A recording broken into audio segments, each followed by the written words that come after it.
My name is Wayne Allen. I'm the CEO of Insurance Thought Leadership, and we're here at InsurTech Connect 2018, and I'm joined by Ed Majkowski of EY. And Ed, I'm going to let you describe your title, because it's an interesting one. Sure. So I am the America's Insurance Sector Leader and Advisory Leader for EY. So the first thing I think I want to cover here is that you're new to your position. Yes.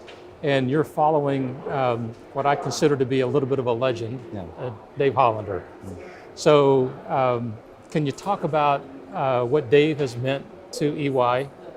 He's not gone out of EY yet, but the transition is certainly taking place. And so you can talk about what Dave's meant to EY, the EY insurance practice in particular, and how you feel about being the successor for Dave. Yeah, so I'll say a few things. One, Dave Hollander is an absolute legend in the industry, and has done, has had an immense contribution in taking EY to the next level. When he joined us, our insurance business was probably $200 to $300 million. We're now a $1.2 billion thriving business.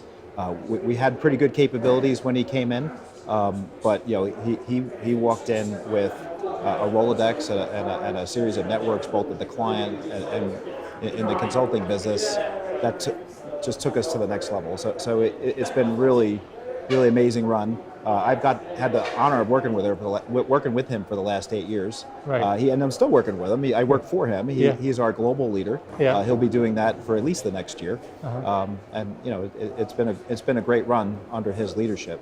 Yep. I'll say a couple things. On the new role.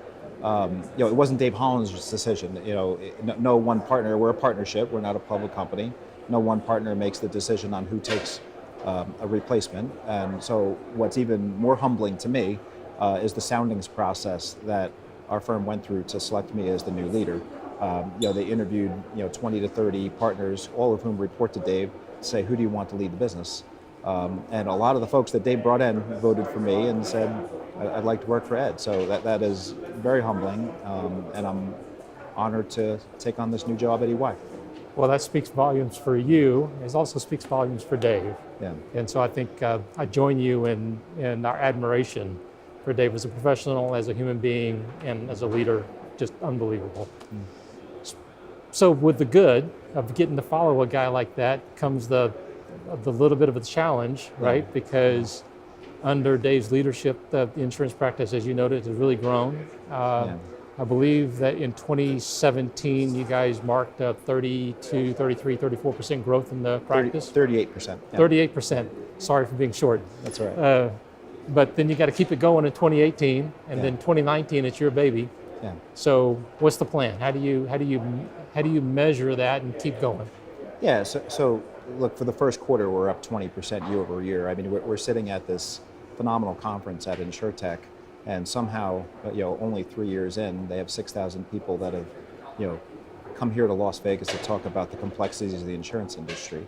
And so I've never been more bullish on the industry, which is on really solid financial footing.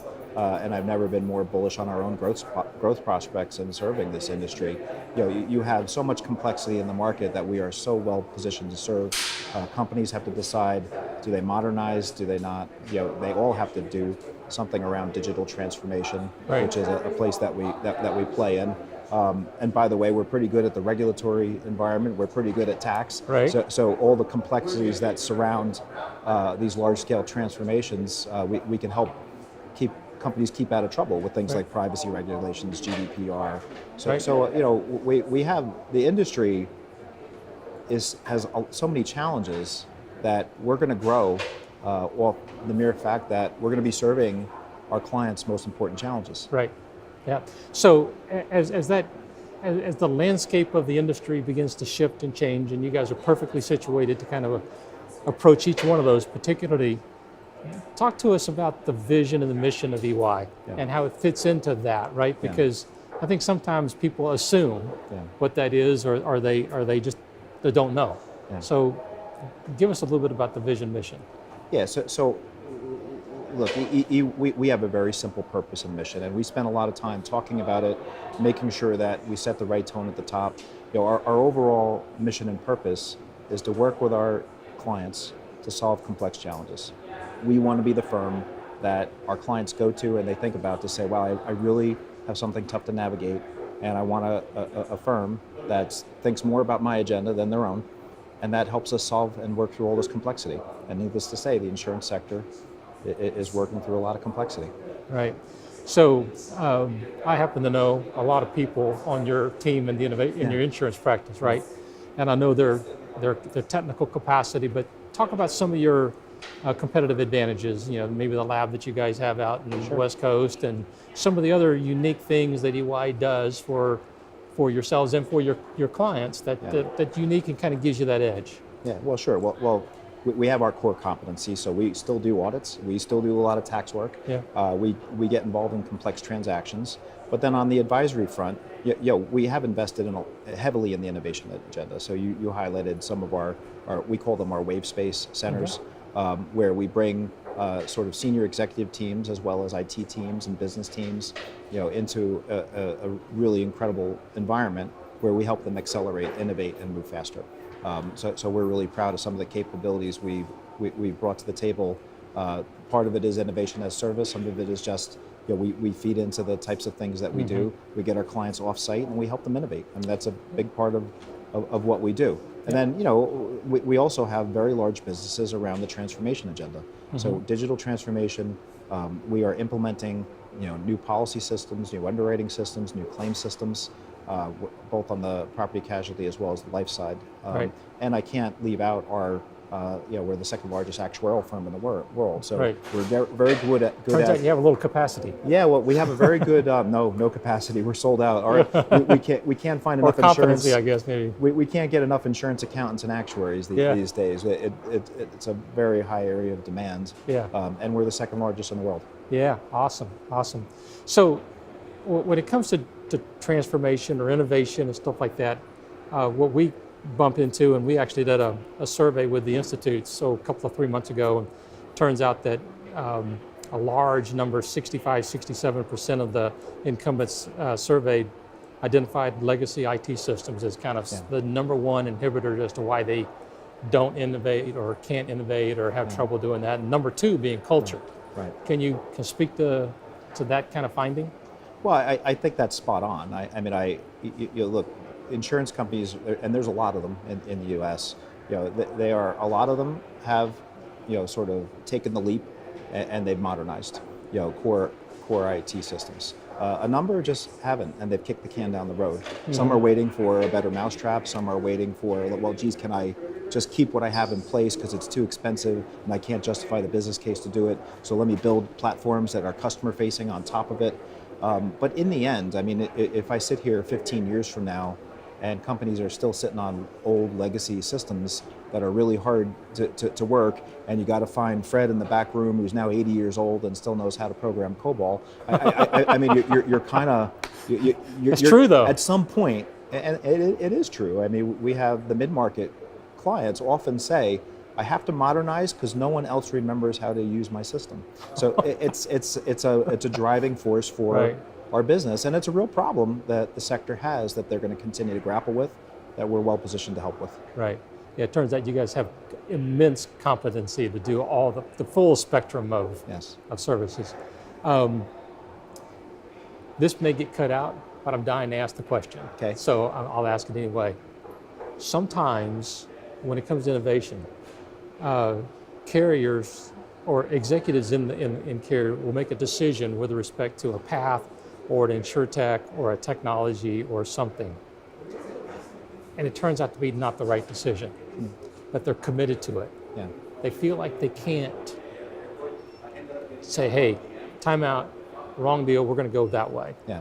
Because, and I'm really interested in how culturally, from a C-suite perspective, they feel about that, because it seems to me that, and this is something we're contemplating internally, is kind of what constitutes a get out of jail free card. Yeah.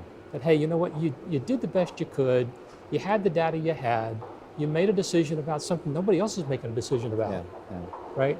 It turned out to be right. So, but it seemed like the board ought to make sure that the C-suite understands that people ought to have a pass, Yeah. and they shouldn't worry about their job by correcting a mistake. Can you speak to that at all? Sure. We love the term "fail faster."